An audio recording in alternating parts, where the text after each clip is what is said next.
Hi, and welcome to Coach's Corner, where systems matter and both personal and professional learning and development is beneficial for everyone and essential for some. As always, please like, subscribe, comment, share, and hit the notification bell.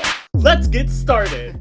And so, you talked about going downhill, you moved to 16 to 20. Yeah. That was probably the toughest time in your life. Yeah.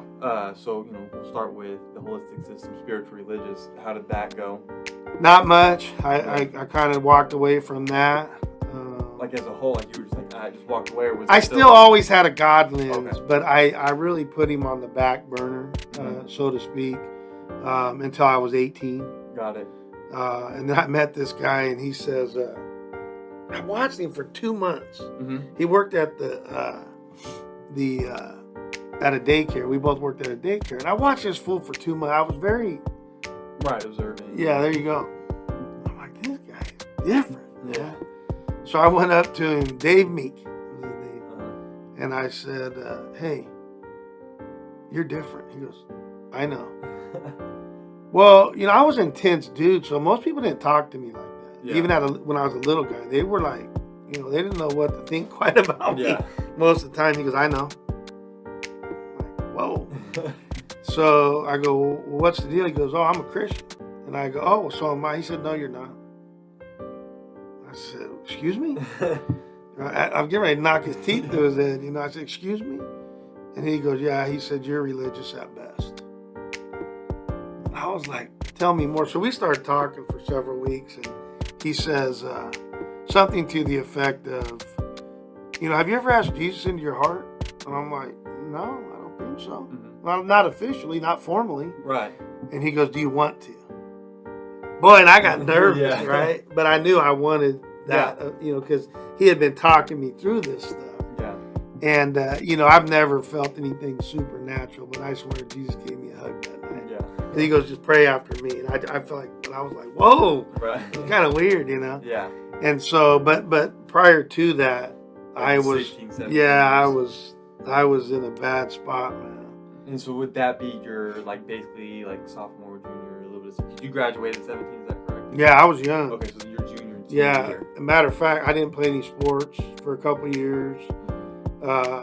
My freshman coach for baseball really got me bad. Yeah. I had really bad allergies anyway. Right. I was hitting 5 for 7, no errors. If I got on to first, I was on third already. Yeah. And I already told you I could, Beam. yeah. And so, I'm a good player.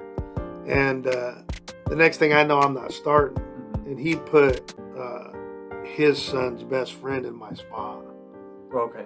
And so at that time I had said, you know what, with all my allergies and different things like that, it's just not worth it to be out here anyway. And so I said, in my sense of fairness, see, remember, Right. I've had that all the way through. Yeah. Sense of justice and fairness and all that. And so I quit playing baseball, and at that time, really just couldn't find my way. Football was tough. I mean, these guys were huge, man. Yeah. I remember my sophomore year, we're playing the freshman team, and sweep right, and I'm playing corner. They called me and Todd the Hawks. We had these big old noses. And I'd make the tackle, but these guys would knock me silly, dude. Yeah, wake up with your ear hole this way. Yeah, I was going to the wrong huddle. And so there was a lot going on there. Yeah. And stuff that, I didn't really get a lot of guidance through at that time. Yeah. I don't think my mom knew what was going on. My dad was halfway out, whatever. My mom was working a lot, Yes. just stuff, yeah. And so I just didn't have really any guidance other than Miss Lloyd. Thank you, Miss Lloyd. Okay. She really helped me. I can't draw a stick figure. Yeah. And she made me her art aide. Uh-huh. And so she really, helped me, but it just wasn't enough. Yeah. I just, I was really in a bad spot. Got it. And then, you touched on it already, but, family, friend-wise, from ages of 16 to 20. Yeah, my older brother and I, we were never real close, but we kind of were growing apart. He was even out of the house a little bit, and just weird stuff there. I think it was tough. I don't know the whole situation, but it just, we never seemed to jive. I'm sure I wasn't easy for people. Right. And then my little brother, I did the best I could, but I was more his dad. Yeah. Right. And then my mom, I'm sure I was a handful for her. Mm-hmm. I was miserable in my own head. I just didn't know how to deal with it. Yeah. And, and I still had Todd. Mm-hmm. But even Todd, Punt, he started to have other friends because he was still playing. Baseball. Yeah, and stuff. And I was, I only had 2 classes my senior year. Mm-hmm. So I didn't get good grades, but I was credits and units ahead. But I had to work full time at that point. Got it. So just a lot, it was tough. Yeah. And then, but still with your girlfriend / wife at the time. Yeah, we, On and on. yeah, dumb stuff, like we were so young, I'd be like, hey, Todd, will you break up with her? Just stupid, like you're a little punk kid. Yeah. But yeah, we were on and off, all the way, throughout high school and today. She's still probably off with me, Yeah. but she's still hanging out almost 40 years later. Gotcha. And then as we moved to, health physical. Yeah. With ages 16 to 20, you stopped playing sports. But then talk to us a little bit about, 18, 19, 20 when you started doing track and stuff. So, we'll start, first though with health physical at 16, 17. Yeah, so I started lifting. Okay. Right, and I was already, like I say, pound for pound strong. Mm-hmm. And I was pretty strong for a little guy. Yeah. And I would just watch what the big guys would do in the gym. Okay. Right? So I was lifting more like a bodybuilder, Yeah. traps and stuff, until I learned later that's not how athletes do it. Right. And what happened my senior year, the SYL champ, I'd race him in the halls because I only had the 2 periods. Yeah. So we'd always beat up with me. And I used to piss him off because I would beat him Right. every time, Yeah. every day. But I wasn't doing any sports, and it had been about 3 years. I hadn't done football. I think my the art aide, Miss Lloyd, she got me to do cross country one year. Oh, okay. And I was like middle of the pack without no training just because I was a hardhead. Yeah. I killed myself. Yeah. And so, where are we? I'm sorry. I went we were trying with 16, 17, you raced in the SYL champ. Yeah, and so that'll come back later. But I was getting, to be stronger. And then in like 17, 18, I started doing a lot of power lifts. Mm-hmm. So, and I was about 165 then. So I graduated like 130, dripping wet, shoes on, 5-pound weight tied to my butt crack. Yeah. I was basically probably 5'8", 130. By the time you graduated. Yeah, and then I wound up being like 5'10", 165 by, I think, my second year of junior college. Mm-hmm. And the SYL champ guy I used to beat, he goes, come out for track, man. He goes, we need somebody to lead off on our 4x1. Yeah. I'm like, nah, dude, I'm busy, whatever. He just kept hounding me. Like, I go, you know what? If I come out, I'm be the decathlete. Mm-hmm. And so I just trained myself. There's nobody to work with me. When you were at your first year of college? It's either my first or second year of junior college. I can't remember, but yeah. And I remember the track coach would walk right by me, look, keep walking. So I wound up being 4th in Southern California my first year training myself, which means you go to the state meet. They take half a dozen people from each South and right. Boy, and then this guy's all over me. Well, I didn't play that. Like, Yeah. I'm like, dude, you walk, because I'd be out there in the rain. I didn't know what I was doing, but I was just, I want to win. Yeah. So I got that competitive spirit back up. I got my God lens back up. I was, going somewhere. I wanted to be a teacher. So Yeah. things started turning. I started listening to a bunch of stuff like what I'm trying to do with the people, self-help tapes, sermons, right? All this kind of stuff. So I was, my brain was getting strong again. Yeah. And my body was getting strong, I think even at 165 pounds, I was probably power clean like 250 and stuff. I was strong. I was explosive. Everything was kind of coming together. But what I'd never really had was a great mentor in sports. And my mom didn't know anything about sports. She was a great mentor to me, but she wasn't, there was nobody to mentor me in sports. So I was kind of on my own on that. Yeah, got it. And then so real quick, you made it to the state championship for junior college. Yeah. And so you're probably 18 at the time. Yeah. And then what happened after that when you were 19, 20? So my coach, so halfway through the year, so like in January, we had an actual decathlete coach who was a super stud at Washington State. He's like 7,400 points, like 7'2" high jumper. Matter of fact, his brother played in in the big leagues and won a world championship. Oh wow. And he could throw 80 miles per hour both ways. He was the first guy. He had a 6-finger glove, and I think it was the Red Sox said, okay, if you can throw, 80 plus miles per hour and get 80% of them across the plate, we'll let you do it in a game. Because they would come in. They didn't let him do it. Oh wow. But he was. I went to his house, saw his championship and all that. So he was teaching me. Well, I came back too soon. I'm very bow-legged, and so again, trying to get every advantage, I walk like this because that's how my legs were. Mm-hmm. So I wanted to run faster, and I read somewhere that if you, because you want to be on, right? Yeah. Well, that really screwed my legs up. Yeah. And so what happened is that he was showing me the shot on how to throw my right side, and he pushes, and my knee goes, and he dislocates my kneecap.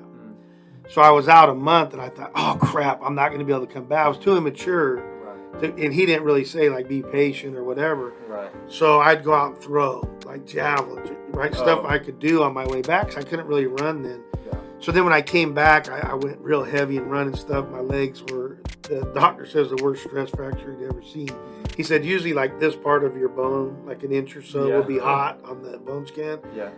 He goes, your whole bone's hot. Right. And so I had to try to navigate that. So I couldn't even train. So, fourth in the state of California. Yeah. No joke, pretty much, for not training. Because I couldn't train. I couldn't run. Right. So my legs were all screwed up, whatnot. But anyway, so I follow him. So that year he gets a head coaching job at another junior college. And so I went with him, and he happened to have this local kid in town that was a 7-foot high jumper. And I think they reminded him, Yeah, saw him. Yeah. And so I told him, I said, look, dude, fairness. Yeah. I said, bro, look, I'm already proven to you. Yeah. This is your first head coaching job. I said, I'm gonna probably, I got a good chance to win. Yeah. But I guarantee I'm be in the top 3. I'm guaranteed that. Yeah. And I said, but if you continue to play favorites with him, I'll leave. And he didn't think I was kidding. Yeah. And so that's what happened. He continued to play favorites, and I left, and that's where I, went to just back to my local, 4-year at Cal State Bakersfield, and met he was the great mentor for me finally in sports. Right. Yeah, but it was almost like too late. Right, because you're 20, Yeah. on the way out. Yeah. Yeah. But he was Al Colatz is his name, and his daughter still holds the all-time record as a 17-year-old in, I think, the nation, or is it just California? No, in the nation. I mean, she's a superstar, and he's a super good guy, super great coach and all that. But, you're already 20, 21, you're hard-ed, you're trying to get in the credential teach, you're trying, it's just a lot. Right. I wish I was more mature, because he would have been my first real sports coach that would have been good for me. Right. And he was good for me, but it was a little late. Got it. And so now, was 16 to 20 years old, we'll move to personal social. Yeah, so again, I kind of kept to myself. I was working, I was doing school. I'm working 8 hours a day. I lost grad night, no Disneyland, no prom, nothing, right? Yeah. So even more isolated.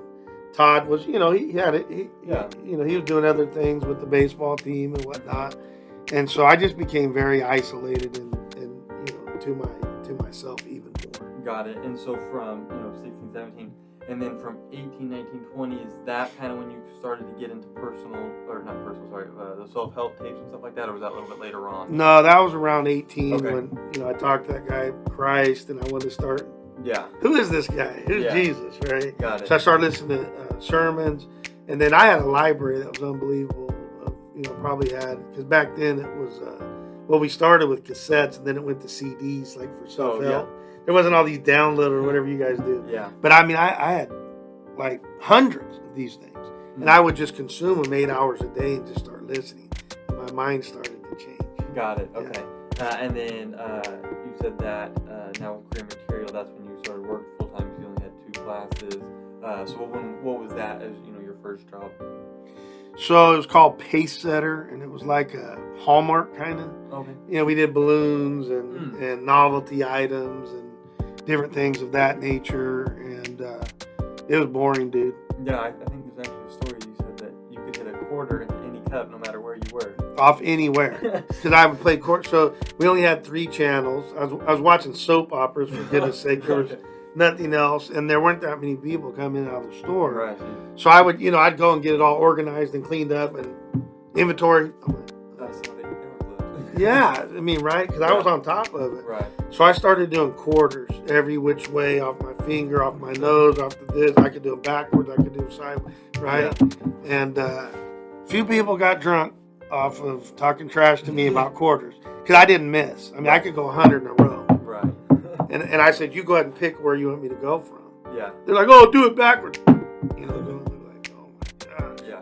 So there was many a time where, my buddy's wife, she talked trash to me one time. Yeah.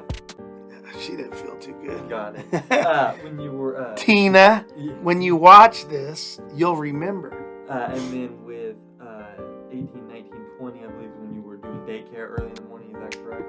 Yeah, so I was doing daycare. I got a scholarship for track, and then I was doing the teacher credential program. Yeah. It was 18 hours a day. It was a lot. Mm-hmm. And also at that time in the summer when things settled down, I was going to ask my wife, your mom, to marry me. And again, I didn't want to be like anybody else, so I went and researched the 4 C's of a diamond and stuff. Oh, okay. And so I went out umpired in Bakersfield. It's like 110, 12 hours a day, every day in the summer. Nose was bleeding because I got a bad allergies. It would dry up. I mean, full like bleed. I'd stick stuff in my nose. You're out. You're out of here. But I wanted to do that, and so I had saved up $2,500. Okay. And bought that ring. Right. And it was like, it wasn't flawless on the color, but it's pretty close because I researched and all that. Yeah. And so there's just a lot, just busy, man. Right. A lot of busyness. Got it. And then so now we'll make a move into the individual system. With 16 to 20, starting with your mindset. So first we'll break it down and just say, 16, 17, you're still in high school, and then we'll move into 18, 20. Yeah, so again, I won't even get into 16, 17, 18, but like 18, 19, 20, I was starting to listen to these sermons, and I started listening to self-help tapes. I just did what they said. Got it. So they go, hey, put a bunch of pictures of what you want. And so I go, okay. And then I got to add to it. I can't just do anybody, whatever. Yeah. I got to add to it. So I go, okay, well, how will I do that? And I go, okay, spiritually, religiously, I'll put some pictures. Right. Okay, let's see. Oh, family, friends. Yeah. This is how I started to develop the system. Got it. Right? And so I was informally doing things all the time. I didn't know. Right. But now I'm starting to formalize it. So I put my board pictures up. I still have one today that I do the exact same way. Yeah. I do the holistic system, and Right. then I get up every morning, I look at it, I read it, but I just started doing all that stuff. The secret wasn't around, but there was secret type stuff. Right. Think and Grow Rich, or this or that or whatever. Yeah. And I just did whatever they told me to do. It made sense. Right. Got it. And then with getting organized. Yeah, and so, they would talk about that, right? Like, you got your mindset. They didn't really talk about, I think a lot of times these tapes talk more in theory. Yeah. I like to get a little bit granular with it, and so I just started questioning, like, okay, what do I do? Okay, what's a to-do list? Okay, boom, boom, boom. And then as I became a supervisor, I had a task list. The difference is your to-do list is what you do. Yeah. Task list is what you give others to do. Mm-hmm. But most leaders, what they do is they give it and they walk away. And then the person doesn't do it, and it's all screwed up. I never did that. Mm-hmm. I said that you're going to report back to me when you're done, and we put a date on it, a deadline and a time frame. Imagine that. Yeah. Does that ring a bell to you? Yeah. And so if they didn't report back at that certain time, I'd go, hello? Right? And eventually they go, God, this guy won't go away. Right? So I was anally organized. Yeah. And what would happen is that because I was so organized, I was able to, make sure that others did their part. Right. Okay. And then with the DuPie Solutions Showcase. Yeah, all that stuff, right? I Yeah. mean, it's just, I think it's just rinse and repeat and just busy. 18 hours a day was, I'm not going to say a light day, but it was kind of a light day.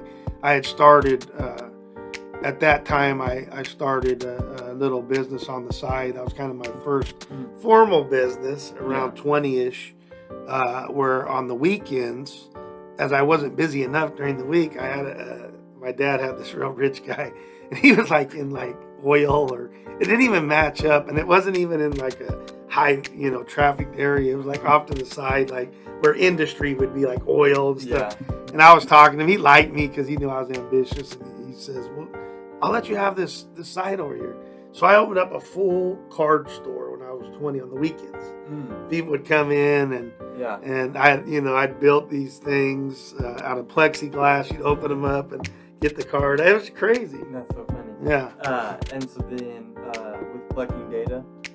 Yeah, again, started to be just more intentional and more formal, right? So I started to say, well, what's important to me? Yeah. Okay, well, then I'm going to collect data around what's important to me. So at the business, it was money, or it was helping people. So I said, well, how many people did I help? Yeah. How much money did I make?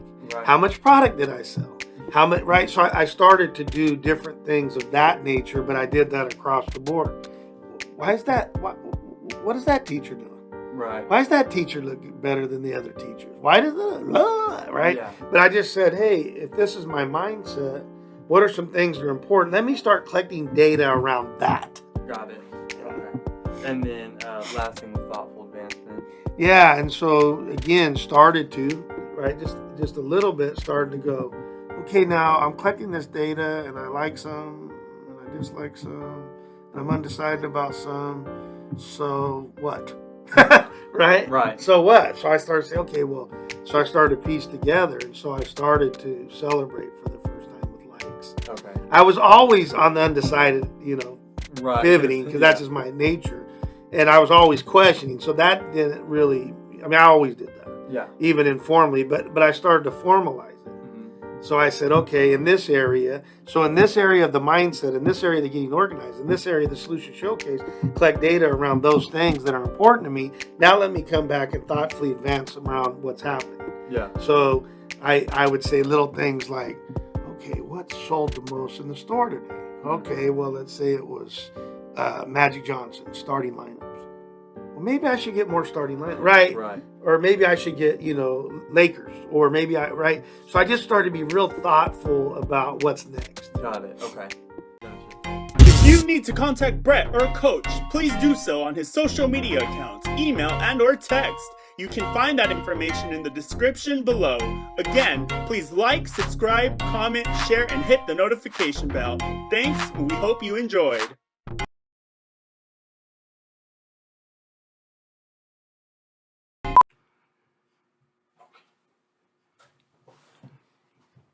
Are we on?